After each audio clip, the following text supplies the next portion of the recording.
Tell us a little bit about Tomorrow's Air. What is it, and what have you been doing? Sure. Tomorrow's Air is a carbon removal collective bringing travelers and travel businesses together to support the scale up of carbon removal technologies and also sustainable aviation fuel.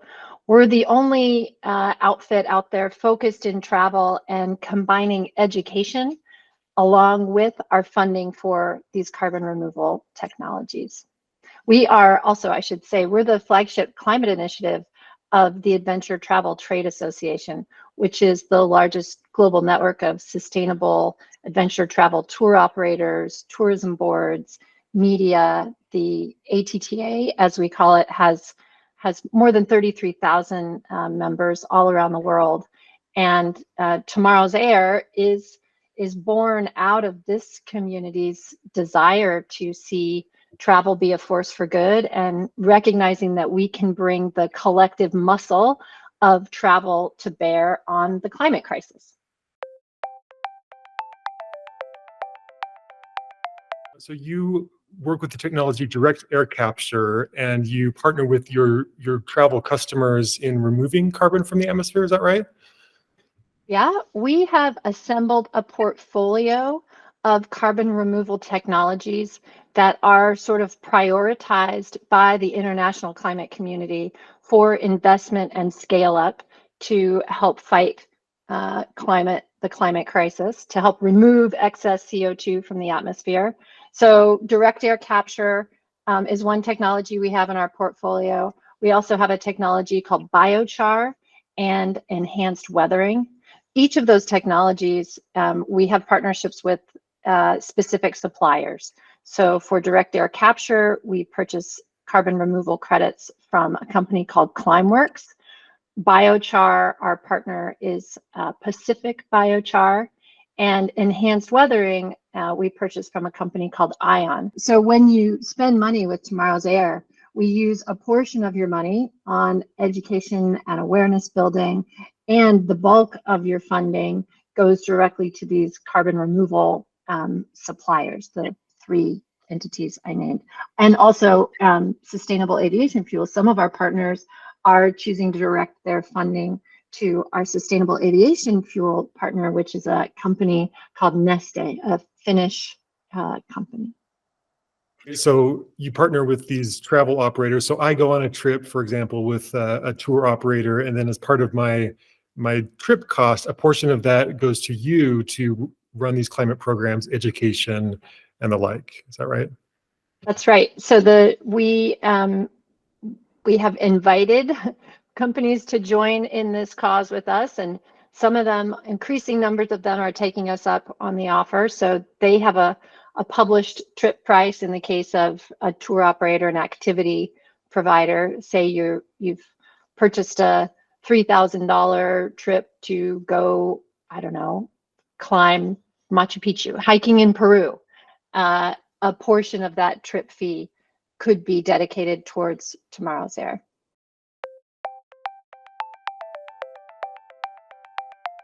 As we've engaged together, we've talked about some of the challenges in reporting on this and actually giving that information back to the tour operator or the individual traveler themselves. There's a lot of concern about greenwashing, and people want to know that their contributions are actually having an impact on the environment and moving things forward. Can you talk a little bit about the challenges in reporting out on some of this information? You mentioned a little bit of the time lag, but what else have you encountered?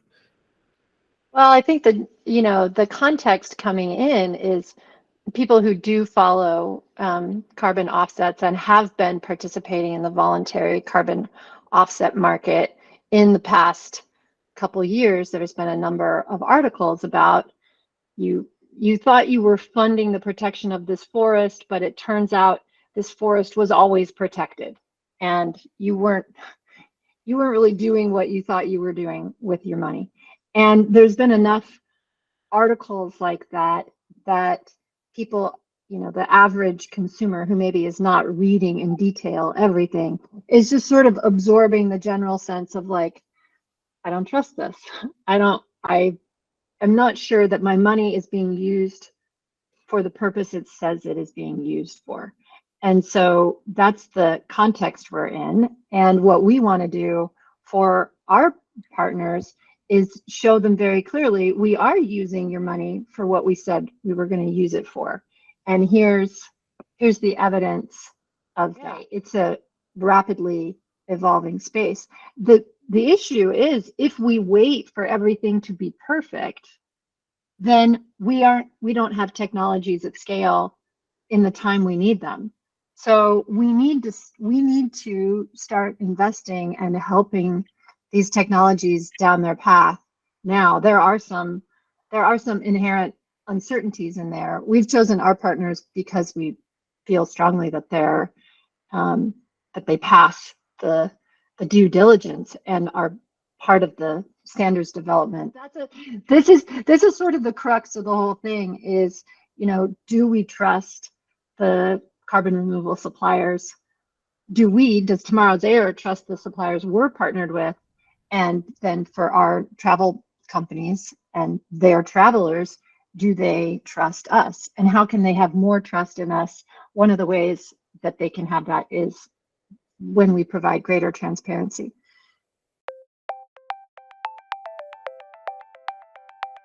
So what we've partnered on with you is an initiative to drive that transparency and give travel companies and individual travelers insight into where the progress of their climate action with Tomorrow's Air.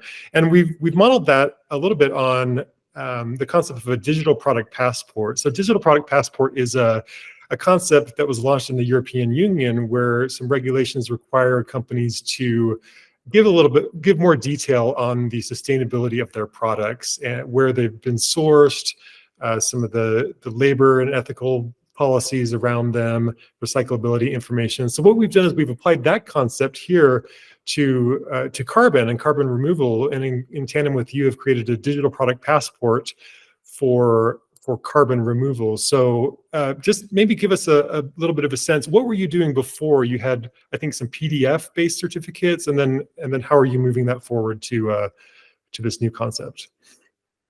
Yeah, we have PDF certificates. So when we take our spreadsheet that has all our order numbers on it, and that spreadsheet has every order tied back to the business partner, and we create a shareable certificate that we send to our partner as a PDF. But we're very excited about this public ledger that has, I think, the fact that it's immutable has this, there's some inherent trust in there that it can't be changed once it's been recorded. Yeah, so just to expand upon that, so what we've done is we've put these climate-related transactions on a public ledger or a blockchain. So every time that a tour operator or travel customer goes to Tomorrow's Air and orders carbon removal, we register that, we enter that into a public ledger, and then each of the subsequent events, we also register. So when that order is transmitted to the carbon removal vendor, and the subsequent progress of that, it's all on the blockchain, and we provide a viewer that gives travelers insight into that so they can actually see the progress of their investment with Tomorrow's Air and contribution. And then, like you said, the blockchain is transparent, so anyone can see the status of these actions. It's also immutable; it can't be changed. It's traceable. And it's persistent, so the data is always going to be there regardless of the status of any vendor. And it's also distributed worldwide, so it's always available.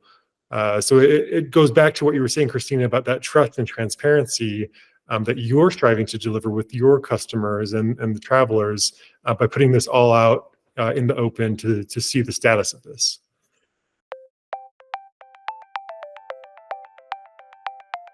So we talked about that transparency, but are there any other benefits that you see of this kind of increased trust, transparency with end travelers? How do you see this kind of evolving in terms of benefits to them?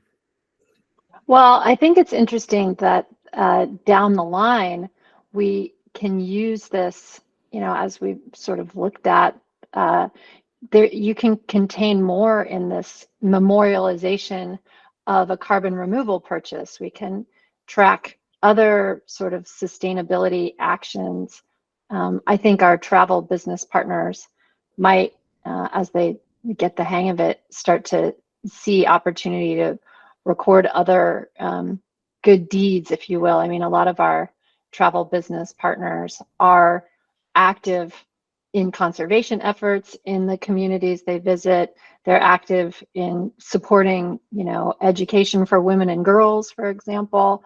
There's lots of, you know, climate isn't the only topic that sustainably minded travel companies engage with. And so that was also kind of appealing when we, you know, first started talking.